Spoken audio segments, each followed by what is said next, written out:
Where do the New Orleans Saints still have room for improvement following a 38-3 victory? We break it all down on today's episode of Locked On Saints. You are Locked On Saints, your daily New Orleans Saints podcast. Part of the Locked On Podcast Network, your team every day.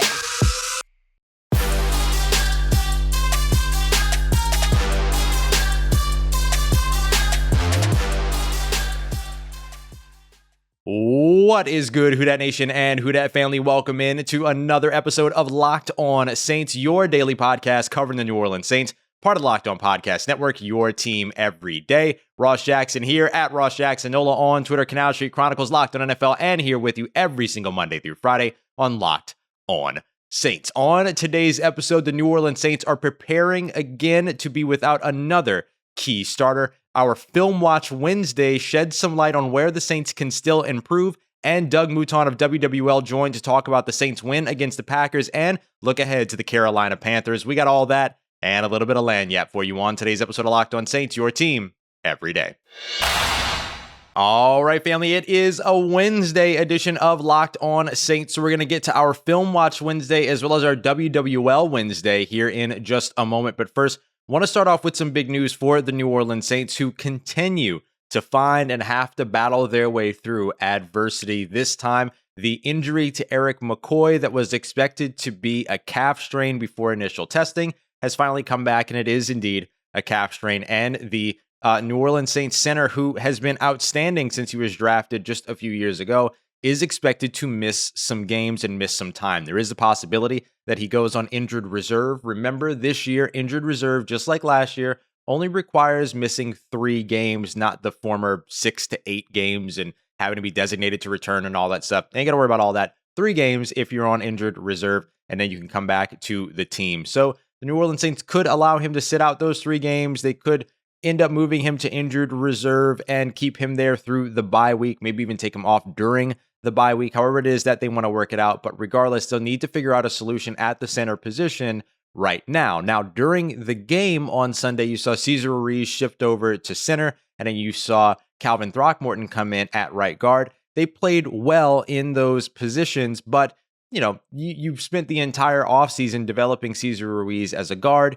You don't want to change his course here now, right as the season is beginning. And honestly, usually what would have happened is that Will Clapp would have come in at that center spot, but he was unavailable for this game. So to help fill that void at center, the Saints go out and sign Austin Reiter, who started his career with the Cleveland Browns, who have been notorious for, or I guess whatever the good version of notorious, have been famous for creating great offensive linemen and cultivating great offensive lines. He then went on to join the Kansas City Chiefs, appeared in the last 2 Super Bowls there, has been the starter since 2019, including, of course, the Super Bowl that they won that season, has only allowed 22 pressures over the course of those 2 years of starting, 3 sacks during that time as well. All 3 of those sacks being in 2019, hasn't allowed one since the Super Bowl 54 victory against the San Francisco 49ers for the Kansas City Chiefs. Just last year, he allowed only 11 pressures, no sacks all told, no hits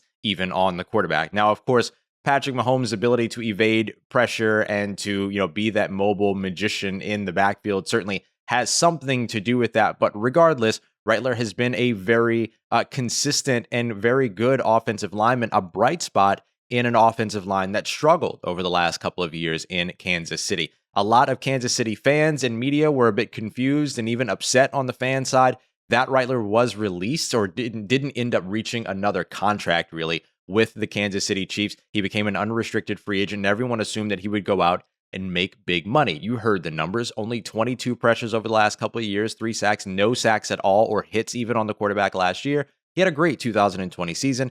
Folks expected that he was going to get a big contract, but that just didn't come to fruition. He met with a few teams, spent some time with the Houston Texans, which reports went so far as to say that they were working on a deal, but no deal was landed there. Also visited with the New York Giants and another team as well, but didn't end up landing a contract. So here he is in September, just before week 2, signing what is effectively a 1-year, $238,000 contract that is fully non-guaranteed. Remember, after week 1, when you sign players, those contracts are not guaranteed at all. So this is a very low risk, but potentially high reward signing for the New Orleans Saints that could have just landed the exact center that they needed to fill in place of Erik McCoy, and doesn't require you to shuffle pieces around over on the offensive line. A few years ago, the Saints would have to do that, right? You would have an injury to Teron Armstead, let's say, and you couldn't just put a left tackle in his place. You'd have to move left guard Andres Pete over and then put somebody else in at left guard, and you had to shuffle around more than one position. The Saints tried very hard to build a structure this season with their depth chart and with their 53-man roster to not have to do that. And unfortunately, they had to here in week one. They had to do exactly what they tried to build this roster to not have to do because Will Clapp was unavailable. Now the Saints go out and they find a center that can plug in and that can, lead this team on the offensive line for the next, couple of weeks if they needed to, even through the bye week if absolutely necessary. The big thing is going to be bringing somebody in and then expecting them to make protection calls. We'll see how that factors in. That may mean that Reiter doesn't start right away or something like that. We'll see how the Saints actually work it out, but he's an intelligent player. He's been doing it for a while. You do have the lingering question about why that big contract never came about, why the Chiefs didn't give him his next contract. It might have something to do with the fact that he's 30 years old and teams were trying to be 1 year ahead on moving on from him as opposed to being 1 year late on moving on from him. Thankfully, the Saints need him to help for a few games, basically a handful.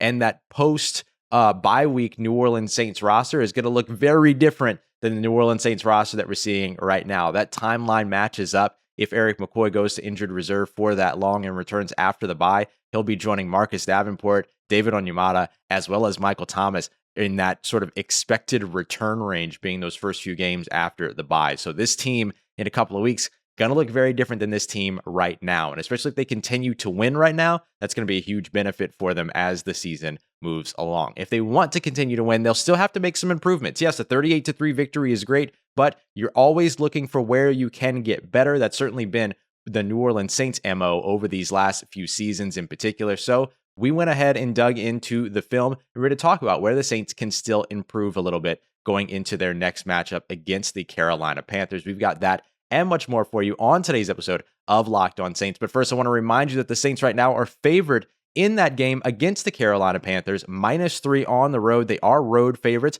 which usually makes me a little bit nervous. I like when the Saints are a bit underrated and a bit of an underdog here, but maybe you're feeling good about that line. So you want to go and check out our friends over at BetOnline.ag. And I got to tell you, I wouldn't blame you at all, especially over at BetOnline, where you can get in on so much that they have going on. And right now they're giving a 100% welcome bonus when you use the promo code LOCKED on as well. LOCKEDON. Don't miss out on that. 100% welcome bonus when you sign up with a brand new account. You can get in on all the NFL action, the MLB action as they turn the corner here, heading toward the playoffs when things get really exciting in baseball. And they even have your favorite Vegas casino games there as well. So go and check them out. Our good friends over at BetOnline, your online sportsbook experts.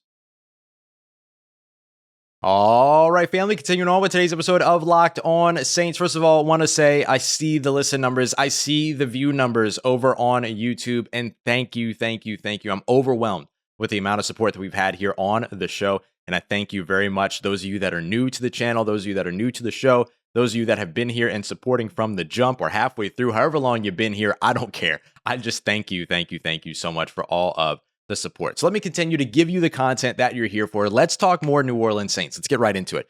I went ahead and did my usual film watch on Wednesday, and I try to break down in one segment a couple of keys, right? Like 3 keys throughout the film watch that stood out to me.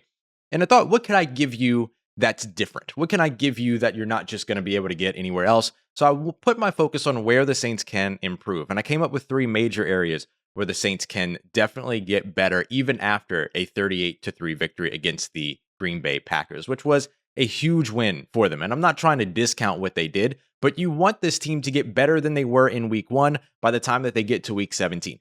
Or I guess week 18 now. You want them to continue to get better. So let's talk about where that can happen. Let's start over on the offensive line. Yes, the New Orleans Saints dealt with a key injury on the offensive line with Erik McCoy. However, the Saints are going to have to battle and sort of circumvent that very same injury for a couple of games at least while he's out. So here's a place where they can get better, and it is run blocking. This New Orleans Saints team was not fantastic in run blocking. I mean, you look at their run blocking efficiency across the NFL, 22nd in the NFL, according to ESPN's run block win ratio, which was only 66 That's only 4% higher than the last place, which was 62%. I didn't have to say that. You know how to do math, but you get it. They were not a great team when it came to run blocking. So you definitely want to see them get better there. Where the Saints won in the run game came down to the running backs and the fact that they didn't face many 8-man boxes. So it helped to cover up the fact that the Saints struggled on the offensive line when it came to run blocking. You saw Tony Jones Jr. face an 8-man box only 9.09% of the time. Alvin Kamara, 10% of the time. Really helpful. They were both also top 5 in terms of time behind the line of scrimmage, time to the line. So they got beyond the line of scrimmage very quickly. That's easy to do when you don't have 8 people to beat over on the defensive side, right? So there are things about this run game that worked really well. Hell, they ran for 171 yards. That's undeniable. However, the run blocking up front, the offensive line, can still improve there because it had a lot more to do with the running back success than it had to do with the offensive line success. Now, Jameis Winston was not under pressure very much in this game. The Saints actually did very well in pass blocking, or did well in pass blocking. They can certainly still improve on the interior, but that is what you expect. You had a guy who was an undrafted free agent last year who, got his first start out of nowhere, or not first start, but saw his first NFL action out of nowhere on Sunday. So you give that a little bit of a pass. But you want to talk about a place where they can get better? That's certainly a spot. Another place where they can continue to get better is actually in pass coverage. Now, this is really interesting because they did well in pass coverage. And I want to highlight Paulson Adebo, who had a really great game. But there were some plays that were saved by the pass rush. So this is good news. We've always talked about the symbiotic relationship between the pass rush and the secondary. Pass rush helps the secondary helps the pass rush. Always been the case. Now, the Saints' pass coverage, particularly when Marshon Lattimore wasn't on the field for that series, ended up really actually having some plays open up downfield that could have been taken advantage of. But because you have a guy like Marcus Williams who showed off his range, getting from the 33 on the Green Bay side to the 43 on the New Orleans side to intercept that deep pass that Aaron Rodgers thought was either going to fall incomplete, or his guy was going to go out there and make a play, that gets into the mind of a quarterback. There's nowhere safely for me to throw this ball downfield, so I'm going to have to make some decisions, hold on to the ball, wait until the receiver is actually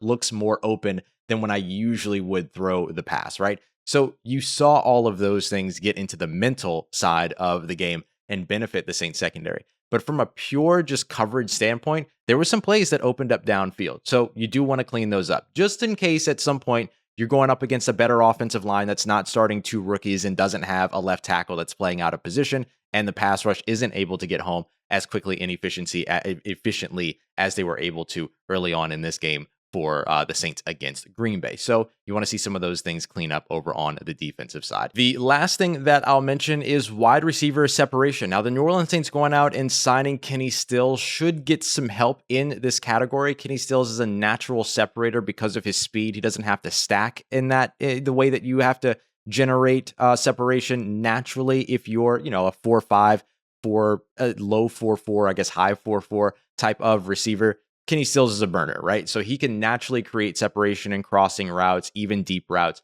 fly routes, things like that, sort of like what we saw with Deontay Harris, for instance. Now, the Saints did have some moments where they created separation. Adam Trautman did it very well. 3.6 yards of separation on average. Unfortunately, he just had a couple of drops that were pretty egregious. Meanwhile, you saw Juwan Johnson create big-time separation on that scissor concept that left him open in the corner in the back of the end zone. So there were moments and bright spots where you saw it for sure. You saw the big crossing route for Marquez Callaway, the opening pass of the game that went for 14 yards downfield. Great route concept, something we see the Saints run all the time. They tried to run it later. That same route was taken away. So receiver separation has been a bit of an issue for the Saints over the past couple of years. Now you just want to see them continue to add the pieces that are going to be able to help to benefit that. And it's going to help in a couple of different ways. Kenny Stills should naturally be able to create separation. Now that Deontay Harris is on the map with that big 55-yard touchdown, that was the second longest air yards touchdown over the weekend at 59 yards through the air, that's going to end up drawing the attention of defenses, particularly their ability to threaten deep and stretch the field. That's going to help them continue to create separation when they run these crossing patterns, when people are expecting them to go deep. But when they do go deep, it's going to create clear outs, more space to work with for underneath receivers to create separation on their own inherently, because there won't be as many defenders clogging up those areas. And as long as the New Orleans Saints remain efficient in the passing game and keep 8 men out of the box, it means that the middle of the field continues to open up for the passing game as well, and continues to open up for the run game. So certainly some bright spots in all of this, but if you want to talk about where the Saints can get better, those are 3 key spots where they can kind of easily address and get better. Maybe the exception being the offensive line, because you're having to replace your starting center there. But if they can clean up some of the things in pass coverage to just make sure that that's covered in case the pass rush isn't there to support you, and then continue to build separation, continue to build a scheme that supports your receivers, which Sean Payton is the absolute best at in the NFL, this team doesn't really have a low ceiling at all. They have a very high ceiling, and they'll continue to shatter it as they move forward throughout this season. We'll talk a little bit more about film watch as we preview the Carolina Panthers game. I want to talk about Paulson Adebo's performance, who was absolutely phenomenal and did have a great game, but did have some of those situations to where he was a rookie, right? So we'll talk a little bit more in depth about him later on in the week. I want to talk about Tano Passanio moving all along this defensive line as well. But that's the play for you so far and where the Saints can continue to get better. Next, we're going to be joined by Doug Mouton of WWL TV, who's going to help us look back at the New Orleans Saints win and start already to look ahead to the Carolina Panthers this coming weekend. Before we get to that, if you're trying to figure out how you're going to watch this Panthers game, but also watch your favorite TV shows and your favorite movies, I got something for you. It's DirecTV Stream. Takes all of those live sports, all those movies, your favorite TV shows, everything, puts them all in one place like never before so that you can seamlessly go back and forth between them. You've seen the commercials, Serena Williams, Wonder Woman, Serena Williams, Wonder Woman, fantastic stuff. And it works exactly as advertised. Absolutely love it myself. So go and check it out. You can get more information on it over at directtv.com. You can get your TV together at directtv.com. Compatible device is required and content varies by package. And speaking of package, go ahead and get yourself the best package that you could ask for by heading over to builtbar.com and get yourself a big old box of Built Bars, the best tasting protein bars on the market. 9 incredible flavors. You can start off with a sample box that's going to give you 2 of each of those flavors so you can find out what your favorites are, and then you can do a build your own box the next time that you go back. These are incredible. Coconut almond, some of my favorites. Kind of taste like Mounds and Almond Joy bars. Absolutely love them. The mint brownie one, I'm a freak for mint and chocolate. Also love peanut butter and chocolate. They got you covered there. If you just like chocolate and chocolate, they got a double chocolate bar for you as well. So they have something for everybody. Go and check them out at builtbar.com. And don't forget to use the promo code LOCKED15 so you can get 15% off of your next order, whether it's your first or your next. That's promo code LOCKED15 at builtbar.com. All right, family, wrapping up today's episode of Locked On Saints with our WWL Wednesday. Today we've got Doug Mouton coming back through at Mouton WWL on Twitter. Doug, how are you? I'm good. How are you?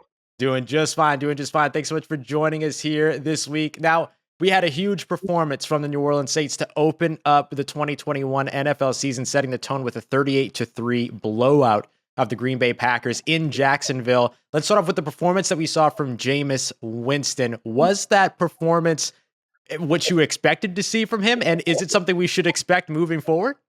Well, look, I think you're going to see a significantly better quarterback than you saw in Tampa. For Is he sure. going to throw a 130 quarterback rating all year? Obviously not. I mean, we saw maybe the best version of him. Look, here's what I liked most about him. And it happened early in the game. 3 times early in the game. And there was one where his man-to-man coverage and the field opened up in front of him, and Jameis ran. He ran 3 times for first downs, didn't throw into coverage. And look, that's a weapon. Jameis is not what you'd call a runner, but he is a good athlete, and he's big. He's not a little guy. Jameis is far larger than you think. He's long, like an NBA wing player, and he is an athlete. So those 3 times, I think, set the tone. And then I thought the single best play, the defining play for Jameis was the touchdown to Chris Hogan when he climbs the pocket, finds Hogan, kept his eyes downfield, because by then, with the threat of the run, they have to play him different. I think that is a weapon he's going to have. I expect you're going to see significantly better Jameis than you saw in Tampa. Maybe not as good as you saw this week. It's a great start, great sign for the future, and he is that guy. I've said 100 times in training camp, he throws a great deep ball. That deep ball to Deontay Harris was a thing of beauty. Oh, it was a beautiful one. And the thing that was so nice about that pass is that it was the only pass that Jameis Winston threw that traveled more than 20 yards through the air. So they saved it, didn't really change their identity, force him to take shots downfield. So I love the way that he fit into this Sean Payton offense. A lot of credit, of course, around all this goes to Sean Payton, yeah? Yeah, no question. Hey, look, Peyton dialed up perfect game plan, and they called shot plays far more than that one time. They called it a bunch, and Jameis correctly opted not to do it. That's what I mean. He did look, the one interception that got called back. Saints got a break on the roughing the passer. That one was probably ill-advised. Mm-hmm. But Jameis made 98% solid decisions, and they are going to take a lot more shots than they have the last few years. But in this particular game, Jameis opted not to take them until he got the one to Deontay Harris. Let's look over on the opposite side of the ball. The defense holding down last year's MVP, a usually high octane offense, holding them to no touchdowns for the first time since Matt LaFleur was the Green Bay Packers defense. How much of this do you expect to see moving forward? Well, look, this is a terrific defense, and they were terrific last year, and they look like it again. And they're again, so many positive signs. The one play that, to me, I don't think the TV broadcast does justice to is Marcus Williams' interception. The amount of ground he covered on that play, it was a Kevin Kiermaier or Byron Buxton in center field running down a ball that's 50 yards away. They're the two best defensive center fielders in baseball. And he was like that. The distance he covers, his range and speed is unbelievably impressive. I thought he was terrific. I know you talked about Paulson Adebo, who was obviously outstanding. The defensive line was great. We now know with Marcus Davenport's injury why he was so good early and then sort of disappeared late. We now get why. And Tano Passanio was unbelievably good playing inside and outside. So many positive signs on defense. Adebo gives you the depth that you need. You get Bradley Roby this week, and Marshon Lattimore, I thought, had a great game as well. I mean, it was Aaron Rodgers' fourth worst quarterback rating of his entire career as a starter. So that says all you need to say. They were just terrific across the board.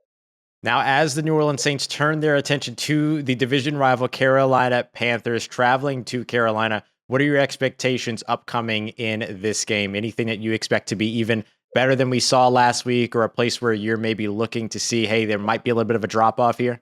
Well, I do think the really fun matchup is Christian McCaffrey against the Saints linebackers. For sure. This game, the Saints linebackers, because Green Bay wasn't running the ball, didn't have the ball, was the biggest thing. We didn't see DeMario Davis and Quan Alexander. I can't wait to see those guys match up against McCaffrey coming up. To me, that's like the elite matchup to watch, because two terrific linebackers against that guy. Look, I don't think Carolina is a playoff team. I think they are at best maybe a 7-10 team. I think the Saints are the better team heading in. So I certainly would make them the favorite and count on them. I will say this: the Saints in the last 4 years with the best record in the NFL, they're 3-5 the last 4 years in games 1 and 2. So they have not started strong. If you remember last year, they beat the Bucs in the opener and then laid eggs in weeks 2 and 3 with the Raiders in week 2, and it was, and in Green Bay in week 3 weren't good efforts. So there have been early season letdowns in each of the past 4 years on 4 terrific teams. You hope the Saints can avoid that. But look, they look so good. I mean, look, the one thing I always say is, if you're going to get mad at the losses, then enjoy the wins, right? Sure. And this is one where we should all be celebrating until Sunday at 11:59. And look, I do love the Saints' chances in week 2, but I do think that's important to note. The Saints have not been good early season team. Yeah. So that is the one thing to watch. They have a letdown early, but man, this team looked awful good. And look, you said it. The offensive line is going to be the strength of this team all season. They were great. As long as you have that, they're going to keep them in every game. Yeah, absolutely. Whole bunch of depth over on that offensive line, showing off the depth over on the defense. Can the Saints get off to a hot start? We'll find out this weekend, and we'll be talking to our friends over at WWL each week here on WWL Wednesdays. Doug at Mouton of WWL on Twitter. Make sure you throw him a follow. Check out 4th Down on 4 on Sundays. Appreciate you coming through, Doug, and I'll be seeing you again here soon. Anytime, Ross. All right, family, thanks for joining us for another episode. And once again, I appreciate everything that you've done to help support the show. Now, go and show some love to our Locked On Bets podcast with your boy Q and Lee Sterling so that you can go ahead and win yourself some money. They're going to walk you through everything with the action throughout these next couple days and into the weekend. And don't forget that the Locked On NFL Draft podcast relaunches this Monday, September 20th, with your new host, Eric Crocker, former NFL player, who's going to bring you the scouting perspective, and you get all the analytics that you need from the boy wonder himself, Ryan Tracy, from over at Locked On Chiefs. Fantastic content for you every single day on the NFL Draft. And if you're looking for fantastic content every single day on the New Orleans Saints, you found the right place, and I'm grateful for it. We'll be back with you tomorrow to talk with Julian Council of Locked On Panthers and preview the Saints and Panthers matchup. And on Friday, we'll do our final keys to victory. We'll continue to talk about what the Saints need to do to open up this season strong with a 2-0 record for the first time in a little bit. And we'll also be able to talk more about Paulson Adebo, Tano Passanio, some of the heroes of last Sunday that need to show up next Sunday. We've got all that as we continue on. And for everything in between, make sure you follow me on Twitter at Ross Jackson, NOLA. Hit me up. Let me know how the family's doing. Let me know how you're living. Let me know how your mom and them. And trust you, that nation. I'll holla at you.